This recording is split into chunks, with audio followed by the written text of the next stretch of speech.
नमस्कार, हितगुज कार्यक्रमामध्ये आपलं स्वागत. मी प्रशांत सोनार. सध्याच्या वेगवान जगात आजही आजारी पडून वेगाने आपल्याला वेगवेगळे आजार जडतायत. पूर्वी जे 60त आजार व्हायचे ते आता 20त देखील होऊ लागलेत. आजकाल तरुणांमध्ये हृदयविकाराचं प्रमाण वाढलंय, जे अतिशय गंभीर असं आहे. हे प्रमाण कशामुळे वाढलंय, त्यावर उपाय काय, हे शोधता येऊ शकतं का, याबाबत आज आपण सविस्तर माहिती जाणून घेणार आहोत. आणि आजचा आपला जो विषय आहे तो म्हणजे जे लोक आहेत, जे तरुण वर्ग आहे, त्यांना हृदयविकाराचा झटका हा कशा पद्धतीने येतो आणि तो कशा पद्धतीने टाळला जाऊ शकतो. आणि यासाठी आपल्यासोबत आहेत तज्ज्ञ डॉक्टर अनुप महाजनी, जे स्वतः कार्डिओलॉजिस्ट आहेत, त्याचबरोबर वॉल्वचे एक्सपर्ट देखील आहेत. सर, कार्यक्रमामध्ये आपलं स्वागत. नमस्कार. थँक्यू. डॉक्टर अनुप यांना या क्षेत्रातील तब्बल 12 वर्षांहून अधिक असा अनुभव आहे. त्यांनी बंगळुरूमधील Jayadeva institute of cardiac science and research centre तसेच अनेक प्रतिष्ठित संस्थांमध्ये आपली सेवा दिली आहे. सध्या ते नवी मुंबईतील मेडिकवर हॉस्पिटलमध्ये सिनियर इंटरव्हेन्शनल कार्डिओलॉजिस्ट म्हणून कार्यरत आहेत. त्यांनी आतापर्यंत हजारो रुग्णांवर उपचार केलेले आहेत. तसंच राष्ट्रीय आणि आंतरराष्ट्रीय स्तरावर अनेक प्रबंध देखील लिहिलेले आहेत. त्यांनी आशिया स्पेसिफिक हार्ट रिदम सोसायटीमधून कार्डियक विषयात विशेष प्रशिक्षण घेतलं आहे. 2014मध्ये त्यांनी प्रतिष्ठित Johns Hopkinson university school of medicine Baltimore USA कडून कार्डिओलॉजीमध्ये पदव्युत्तर फेलोशिप घेण्यात आली आहे. 2016मध्ये त्यांनी कोल्हापूर विद्यापीठातून मेडिको लीगल केसेसमध्ये डिप्लोमा कोर्स पूर्ण केलेला आहे. 2018मध्ये त्यांना CSI तेलंगणाकडून यंग इन्व्हेस्टिगेटर अवॉर्ड मिळालेला आहे. डॉक्टर अनुप महाजनी हे हार्टमेट ॲडव्हान्स कार्डियक क्लिनिकचे संचालक आहेत. ही एक अत्याधुनिक अशी सुविधा आहे ज्यामध्ये हृदयरोगांवर उपचार केले जातात. डॉक्टर, तुमची ही सगळी माहिती वाचली, तुम्ही या क्षेत्रात अनेक वर्ष कार्यरत आहात. मुळात हा हृदयविकाराचा झटका येतो म्हणजे नेमकं काय होतं, शरीरामध्ये असं काय घडतं? हृदयविकाराचा झटका म्हणजे बेसिकली हृदयाला एक रक्तपुरवठा असतो, ज्याला करोनरी आर्टरीज असं म्हणतात.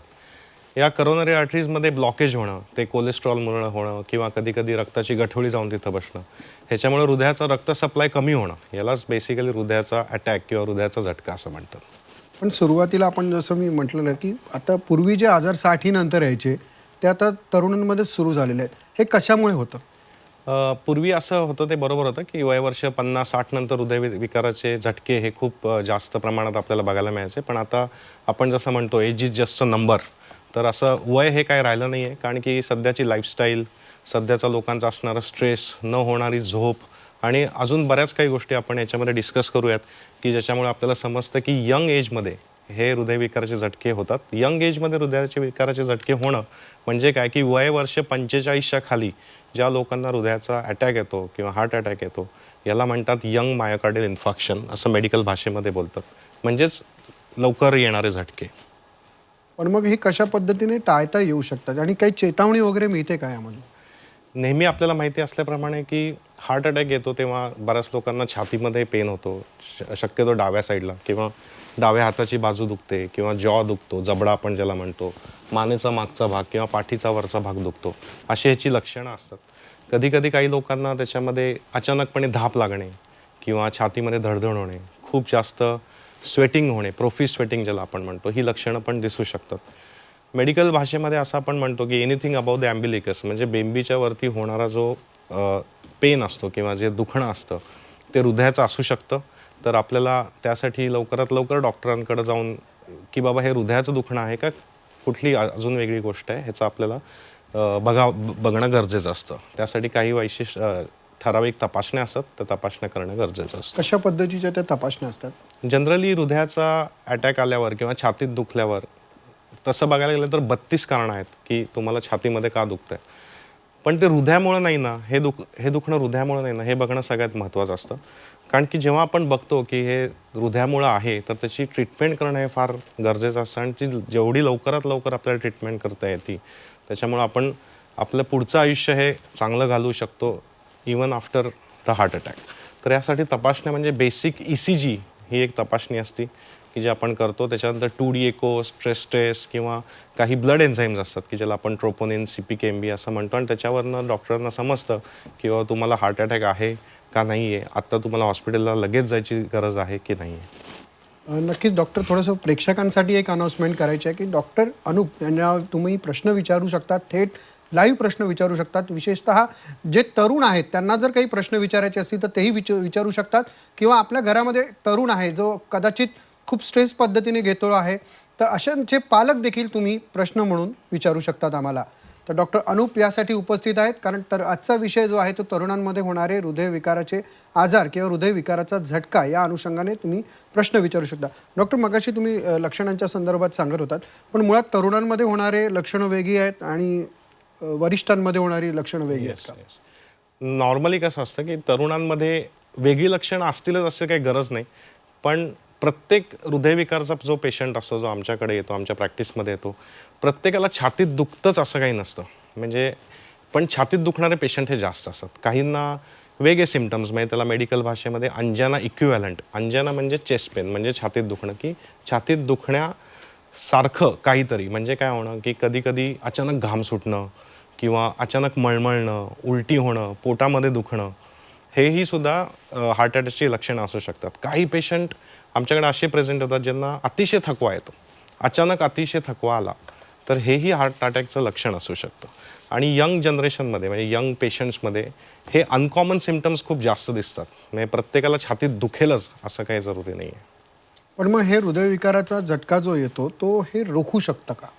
हो, आपण जरूर रोखू शकतो. म्हणजे आपण जसं म्हणतो की जे रिस्क फॅक्टर्स असतात हृदयविकार येण्यासाठी, की डायबिटीस, हायपरटेन्शन, ओबेसिटी म्हणजे लठ्ठपणा, किंवा स्मोकिंग, अल्कोहोलिझम म्हणजे अतिशय प्रमाणात धूम्रपान करणे किंवा दारू पिणे, हे सगळे रिस्क फॅक्टर असतात. तर त्याच्यामध्ये एक असतं की मॉडिफायबल असतात आणि एक नॉन मॉडिफायबल. मॉडिफायबल म्हणजे ज्याच्यावर आपण स्वतः काहीतरी प्रयत्न करून ते रोखू शकतो. म्हणजे आपण BP कमी करू शकतो औषधं घेऊन, शुगर कंट्रोलमध्ये ठेवू शकतो चांगला आहार घेऊन, लठ्ठपणा व्यायाम करून कमी करू शकतो, आणि तुम्हाला कुठली काही व्यसनं असतील ते आपण त्याचा सोडायचा प्रयत्न करू शकतो.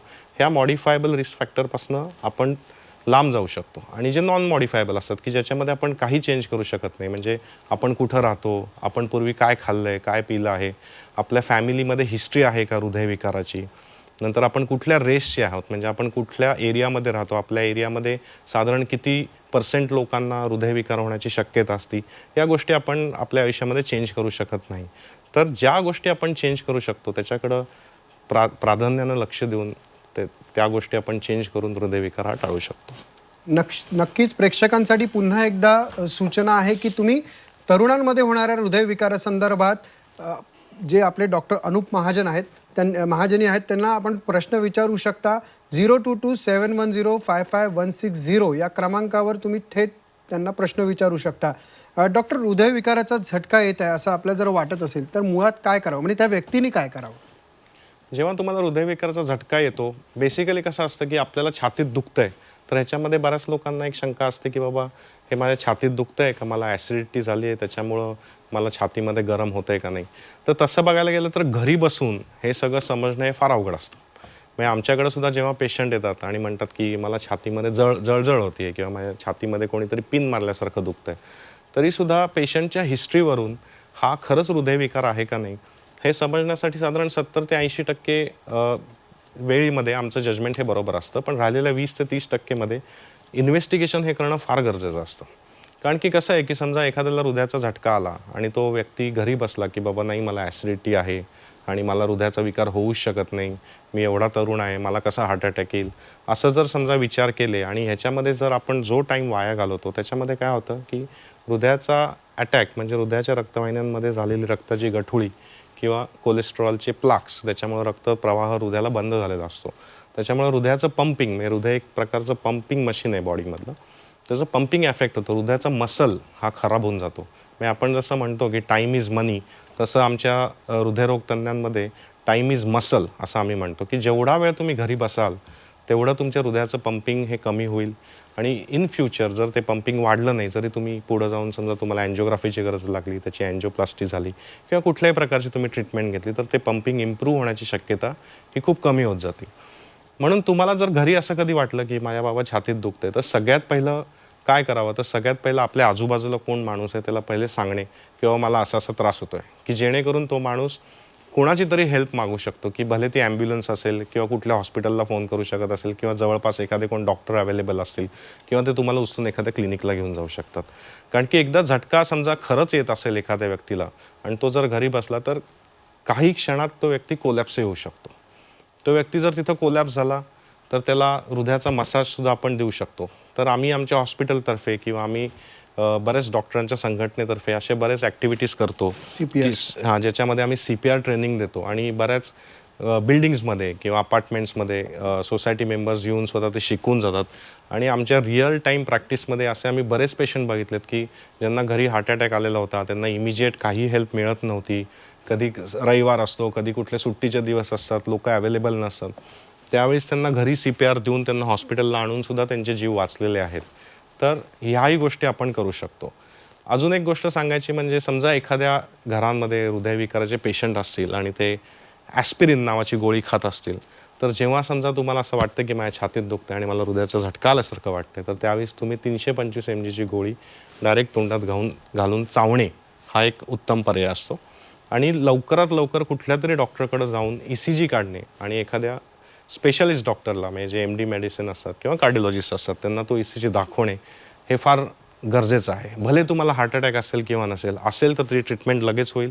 जर नसेल तर एनिवे तुम्ही सेफ झोनमध्ये असता की तुम्ही मग एखादं ॲसिडिटीची गोळी वगैरे खाऊन तुम्हाला रिलीफ मिळू शकतो.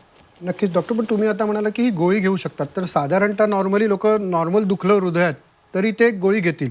मग त्याच्यासाठी काही स्पेसिफिक असं काही असतं का की म्हणजे एकदम असह्य होणं किंवा घाम येणं किंवा काय असे काही लक्षणं असतात का त्याबरोबर?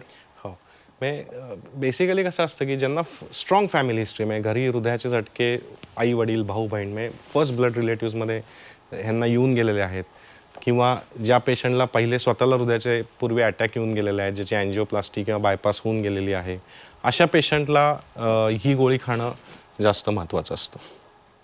पुण्यामधून सचिन म्हणून एक आहेत, त्या प्रेक्षक आपल्याला प्रश्न विचारू इच्छितात. सचिन, विचारा आपला प्रश्न. सर, मी म्हणत होतो की जर काही वेळेस आपल्याला घरापासून जर हॉस्पिटलला हृदयविकाराचा झटका जर आला, बोला सलग बोला. की अशा वेळेस काय करायचं? तर आपल्या घरापासून हॉस्पिटल दूर असेल तर आपल्याला माहिती आहे की 108 नंबरला आपल्याला सगळ्यात पहिल्यांदा फोन करायचा की जेणेकरून सगळ्यात पहिले आपल्या घरी ॲम्ब्युलन्स येईल. त्याच्यानंतर तुम्ही जेव्हा घरी असाल तेव्हा खोकला करत राहणं, शक्यतो खोकला करत राहणं. ह्याच्यामुळं काय होतं की हृदयाची गती बऱ्याच वेळा हार्ट अटॅकनंतर कमी होती. ती गती परत नॉर्मल प्रमाणात येण्यासाठी खोकला करत राहण्याची त्याच्यामुळे तुम्हाला बरं वाटू शकतं.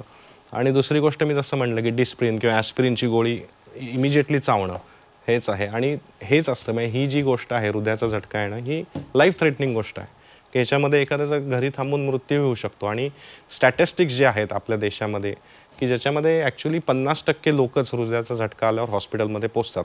कारण त्याच्यामध्ये बरीच कारणं आहेत की ते का नाही पोचत. काही ॲम्ब्युलन्स सेवा मिळत नाही, काही लोक ट्रॅफिकमध्ये अडकतात, काही लोक नाकारतात की मला हृदयाचा झटका आला आहे, ही ॲसिडिटी आहे. आणि त्यामुळे फक्त 50%च लोक हॉस्पिटलमध्ये खरं सांगायचं तर पोचतात. ज्योती गायकवाड म्हणून वाशीवरनं प्रश्न विचारतायत. विचारा ज्योती मॅडम, प्रश्न विचारा. माझा प्रश्न असा आहे की माझ्या आईला गेली 2-3 वर्ष असा झोप जातो, म्हणजे पुढच्या साईडने असं पडल्यासारखं होतं. तर त्याचं काय हृदयाशी काही हे असेल का? म्हणजे MRI वगैरे सगळं काढलंय पण काही त्याच्यात हे नाहीये, व्यवस्थित आहे रिपोर्ट. तर डॉक्टरांकडे दाखवलं तर सांगितलं की कोलेस्ट्रॉलची काही लेवल वाढली वगैरे. तर हृदयाचा काही म्हणजे धोका आहे का फ्युचरमध्ये? हृदयाकडून आपल्याला जो ब्लड सप्लाय असतो तो मेंदूला होतो आणि तसंच सगळ्या बाकीच्या ऑर्गन्सला पण होतो. आणि जसं हृदयाच्या रक्तवाहिनीमध्ये ब्लॉकेज असतं तसं हृदयाकडनं मेंदूला ज्या जाणाऱ्या रक्तवाहिन्या असतात, जसं की कॅरोटिड आर्टरीज ज्या दोन्ही साईडला असतात, त्याच्यामध्ये ब्लॉकेज असल्यामुळे सुद्धा मेंदूला कधी कधी रक्तप्रवाह कमी होतो. त्याच्यामुळे सुद्धा चक्कर येणे, कधी कधी छोटासा लखवा मारून परत पेशंट नॉर्मल होणे, अशा गोष्टी होऊ शकतात. पण नुसती चक्कर येणे ह्याच्यासाठी पण खूप कारणं आहेत आणि हृदय हे एकच कारण त्याच्यासाठी असू नाही शकत. पण डेफिनेटली जर असं होत असेल तर हृदयाची तपासणी करणं म्हणजे बेसिकली 2D एको करणं किंवा ECG करणं हे फार इम्पॉर्टंट आहे या पेशंटमध्ये. नक्कीच डॉक्टर, पण तरुणांना हा आजार समजा जर झाला तर तो पूर्णपणे बरा होऊ शकतो का? जसं मी पहिल्यांदाच म्हटलं की सगळ्यात पहिले हॉस्पिटलला पोचणं हे खूप इम्पॉर्टंट आहे. आणि डेफिनेटली तुम्ही जेव्हा हॉस्पिटलला पोचता त्याच्यानंतर ट्रीटमेंट ही जर इमिजिएटली झाली, आपण असं म्हणतो की डोर टू बलून टाईम म्हणजे हार्ट अटॅक आल्यापासनं हृदयाची रक्तवाहिनी उघडण्यापर्यंतचा जो वेळ आहे हा 90 मिनिटाचा वेळ असतो. या 90 मिनिटाच्या वेळेमध्ये जर आपण ही ट्रीटमेंट घेऊ शकलो, ज्याचा लाभ घेऊ शकलो आणि ही ट्रीटमेंट जेव्हा सक्सेसफुल होते तेव्हा ऑलमोस्ट 98 to 99% पेशंट ह्यातनं वाचतात आणि त्यांची क्वालिटी ऑफ लाईफ ही जशी पूर्वी होती तशीच राहते. फक्त त्यांना खूप रेस्ट्रिक्शन्स येतात, नाही म्हटलं तरी औषधं खायला लागतात. नंतर हा झटका परत असं होऊ नये म्हणून लाईफस्टाईल मॉडिफिकेशन तर ही करावीच लागते. पण मग हे लाईफस्टाईल मॉडिफिकेशन्स काय आहेत, म्हणजे दैनंदिन जीवनात कशा पद्धतीने काळजी घ्यावी की मुळात हा आजारच होऊ नये आपल्याला? जसं आपण म्हणतो की आपण म्युच्युअल फंडमध्ये कसे पैसे इन्व्हेस्ट करतो की आज 1,000 केले, पुढच्या महिन्यात 2,000 केले, मग 5,000 केले आणि नंतर आपण अपेक्षा करतो की याचे कधी लाख हवे आहेत, त्याचे कोटी रुपये व्हावेत. तसंच हृदयामध्ये पण आपण इन्व्हेस्ट करू शकतो. ती इन्व्हेस्टमेंट कशी असते की रोज चांगलं जेवण खाणं, रोज काही प्रमाणात व्यायाम करणं, म्हणजे ॲटलिस्ट 45 मिनटं चालणं आठवड्यातले 5 दिवस तरी, आणि नंतर ते 1 तासावर नेणं, 1 तासामध्ये 5 किलोमीटर चालणं, असं हे आपण छोटे छोटे स्टेप्स 1 by 1 आपण जर करत गेलो तर ह्याच्यामध्ये आपल्या हृदयाची क्षमता ही चांगली राहते थ्रू आउट युअर लाईफ. आणि ह्यालाच म्हणतात की इन्व्हेस्ट इन युअर हेल्थ. म्हणजे हे सगळ्यात पहिलं आहार आणि व्यायाम हे पहिली गोष्ट झाली. दुसरी गोष्ट झाली की मेंटल हेल्थ, म्हणजे ज्या लोकांना खूप स्ट्रेस आहे त्यांनी काही करून, म्हणजे काही योगासन असतात, काही लोक काही हॉबीज परस्यू करू शकतात की ज्याच्यामध्ये स्ट्रेस रिलीफ असतात. म्हणजे काही जण म्युझिक मध्ये इंटरेस्टेड असतात, काही जण एखाद्या स्पोर्ट्समध्ये वेगळ्या इंटरेस्टेड असतात. तर अशा तुमच्या हॉबीज तुम्ही जर परस्यू करत राहिलं, तुम्हाला स्वतःला एंगेज करत राहिला तर तुमचा मेंटल स्ट्रेस कमी होतो. म्हणजे असंच हेल्थमध्ये इन्व्हेस्ट जर आपण करत गेलो तर over the period of time आपल्याला होण्याची हृदयविकाराची जी रिस्क असते ही कमी होते. एका दिवसात कुठली गोष्ट बदलत नाही, पण ह्याला खूप छोट्या छोट्या छोट्या स्टेप्स घेत राहणं आणि हे बरेच वर्ष करत राहणं, याच्यामुळं आपण हृदयविकाराच्या झटक्यापासून किंवा कुठल्याही हृदयविकारापासून आपण दूर राहू शकतो. आहाराचं पथ्य काही असतं का, म्हणजे झाल्यानंतर आणि होऊ नये म्हणून? आहाराचं पथ्य म्हणजे सगळ्यात पहिले मी माझ्या सगळ्या पेशंटला सांगतो की आपण जे कुकिंग ऑइल म्हणजे जे फूड ऑइल आपण जे रेग्युलर डेली वापरतो ह्याचं प्रमाण कमी केलं पाहिजे. काही लोकांचा हा खूप कॉमन प्रश्न असतो की बाबा मी ह्या प्रकारचं ऑइल वापरू का, मी ऑलिव्ह ऑइल वापरू का, मी या ब्रँडचं वापरू का, मी राईस ब्रँड वापरू का. पण खरं सांगायचं तर मी माझ्या प्रत्येक पेशंटला हे सांगतो की नवरा आणि बायकोमध्ये मिळून एका महिन्यात 1 लिटरच्या वरती तेल हे स्वयंपाकघरात वापरलं गेलं नाही पाहिजे. कारण आपण बऱ्याच वेळा आठवड्यातनं एकदा किंवा 2दा लोक बाहेर खातच असतात, त्याच्यामुळे खूप ऑइल कन्झम्पशन ऑलरेडी होतच असतं. तर सगळ्यात पहिलं आपल्या घरातल्या ऑइलपासून आपण चालू करू शकतो. आहारामध्ये कडधान्य, हिरव्या पालेभाज्या आणि फळं जेवढी जास्त इन्क्लूड करता येतील तेवढे आपण इन्क्लूड करू शकतो. जे लोक नॉन व्हेजिटेरियन आहेत त्यांनी अंड्यामधलं पांढरं खाणं, पिवळं बाजूला ठेवणं किंवा मासे खाणे, चिकन खाणे हेही आहारामध्ये तुम्ही इन्क्लूड करू शकता. शक्यतो हे सगळे जे पदार्थ असतात हे फ्राय न करता तंदूर करून, ग्रिल करून अशा पद्धतीनं आपण ते जर खाल्ले तर त्यातल्यामधनं जी प्रथिनं आहेत, त्याच्यामधली जी व्हिटॅमिन्स आहेत हे बॉडीला आपल्याला मिळू शकतात. नक्कीच. तुम्ही मेडिकॉर हॉस्पिटलशी रिलेटेड आहात, तर तिकडे कशा पद्धतीने यावरती कशा पद्धतीने नियंत्रण आणलं जातं, कशा पद्धतीने उपचार केले जातात? जेव्हा आमच्याकडे कधी हार्ट अटॅकचा पेशंट येतो तेव्हा आम्ही थरोली त्याला पहिले इव्हॅल्युएट करतो की बाबा त्याला हार्ट अटॅक आहे का अजून काही दुसरं आहे. जर त्याला हार्ट अटॅक आला असेल तर आम्ही कार्डियक टीम असते आमची की आम्ही पेशंट आणि त्यांच्या नातेवाईकांना काउन्सिलिंग करतो की बाबा आत्ताच्या आत्ता एखादी गोष्ट करणं किती इम्पॉर्टंट आहे. भले ती अँजिओग्राफी असो, अँजिओप्लास्टी असो किंवा एखादा पेशंट बायपासपर्यंत पण जातो, ते किती इम्पॉर्टंट आहे. ते करण्यामध्ये काय रिस्क आहे, ते न करण्यामध्ये काय रिस्क आहे हे पेशंट आणि त्याच्या नातेवाईकाला समजावलं जातं आणि त्यांच्या संमतीनंतरच या सगळ्या गोष्टी आपण पुढे जाऊन करतो. नक्कीच. एक जाता जाता काय संदेश द्याल सगळ्यांसाठी जेणेकरून ही गोष्ट अवॉइड करता येईल? हां, तर माझा एक संदेश असा आहे लोकांना की इंग्लिशमध्ये एक म्हण आहे की eat your food like medicine today, otherwise you will have to eat your medicines like food in the later life. म्हणजे आज जे तुम्ही आहार घेताय तो तुम्ही एवढाच घ्या की जेवढी तुम्हाला खरं गरज आहे किंवा जशी तुम्हाला मेडिसिनची आज एखाद्या दिवशी गरज असते तेवढाच आहार घ्या. नाहीतर तुमच्या पुढच्या आयुष्यामध्ये तुमची औषधच हे तुमचं जेवण बनून जाईल. त्यामुळे जेवणावर कंट्रोल आणि नियंत्रण असणं हे सगळ्यात महत्त्वाचं आहे. जेवण कमी असेल तर वजन कमी राहतं, वजन कमी असेल तर ब्लड प्रेशर कमी राहतं, ब्लड प्रेशर कमी मग शुगर कमी राहते आणि बेसिकली कोलेस्ट्रॉल कमी राहतं आणि शेवटी तुम्ही हार्ट अटॅकला ह्याच्यामध्ये हरवू शकता. तर हा एक माझा सल्ला राहील. दुसरा असा सल्ला राहील की मी जसं मगाशी म्हणलं की म्युच्युअल फंडासारखंच तुम्ही तुमच्या हेल्थमध्ये इन्व्हेस्ट करा. आणि त्याच्यामध्ये मी एक सगळ्यांना आवर्जून सांगू इच्छितो आज की प्रत्येकानं आपला हेल्थ इन्शुरन्स हा केलाच पाहिजे आणि हा वयाच्या जितक्या लवकर तुम्हाला करता येईल तितक्या लवकर तो केला पाहिजे. कारण कधी आपल्याला कुठली गोष्ट लागू शकते हे आपल्याला माहीत नाही. आपलं नशीब असं चांगलं आहे की आपल्या देशामध्ये मेडिकल सर्व्हिस अजूनही बाहेरच्या देशांपेक्षा खूप स्वस्त आहे. डॉक्टर्स खूप इझिली अवेलेबल आहेत आणि तरीही आपल्या जनतेला ही सर्व्हिस महाग जाते हे आम्हाला सुद्धा सगळ्यांना माहिती आहे, हॉस्पिटलच्या लोकांना सुद्धा माहिती असतं. पण आपल्या पद्धतीनं आपल्याकडून मेडिकल इन्शुरन्स किंवा हेल्थ इन्शुरन्स आपण ज्याला म्हणतो ते करणं फार गरजेचं आहे. नक्कीच. आणि शिक्षण आणि करिअरच्या मागे लागताना म्हणजे स्वतःकडे हृदयाकडे दुर्लक्ष करू नये असंही म्हणायला हरकत नाही. डॉक्टर, तुम्ही इथे आलात, खूप चांगल्या पद्धतीने मार्गदर्शन केलं, त्याबद्दल आपले आभार. थँक्यू. वेळ झाली आता इथेच थांबण्याची. पाहत रहा झी 24 तास.